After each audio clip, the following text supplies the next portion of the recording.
Faire des travaux sur un aéroport en activité n'est pas chose simple. Pour le bout de piste, la raquette, comme on dit dans le jargon aéronautique, il a fallu jongler entre les vols gros porteurs d'hier soir et ceux de ce soir pour mettre une couche de 6 cm d'un bitume très spécial destiné aux pistes d'atterrissage. Alors, elles sont plus abîmées que le reste de la piste parce qu'en fait ce sont des zones où les avions, donc notamment les gros porteurs, vont effectuer des virages. C'est là où au bout de la piste on va soit avoir l'avion qui fait le virage pour décoller, soit à l'arrivée où il va faire son virage pour rejoindre ensuite son parking. Et donc un peu comme sur une voiture, dans un virage, il y a des morceaux du train qui vont un peu plus tirer sur le goudron. Et donc ces zones-là sont abîmées plus rapidement que des portions qui sont toutes droites sur la piste. Et ce qu'on veut éviter absolument, c'est que l'eau s'infiltre dans la structure en dessous, ce qui pourrait remettre en cause la qualité de la piste. Donc aujourd'hui, on n'est absolument pas dans ce cas-là, ce sont vraiment des travaux préventifs qu'on fait.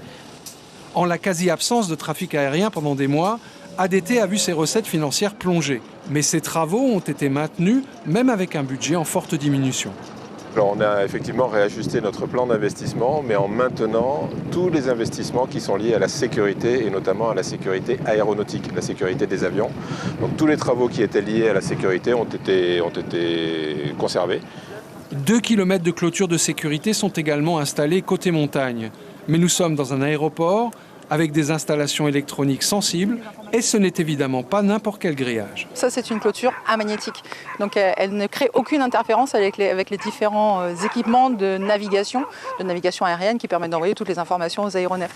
Tombés à 2% du trafic habituel pendant le confinement, les vols internationaux sont revenus désormais au tiers de la normale. Mais il faudra encore des mois pour retrouver progressivement les appareils aux couleurs de United, Air New Zealand, Air Cala et LAN Chile, qui devraient fermer la marche des revenants, sans doute pas avant le début de l'année prochaine.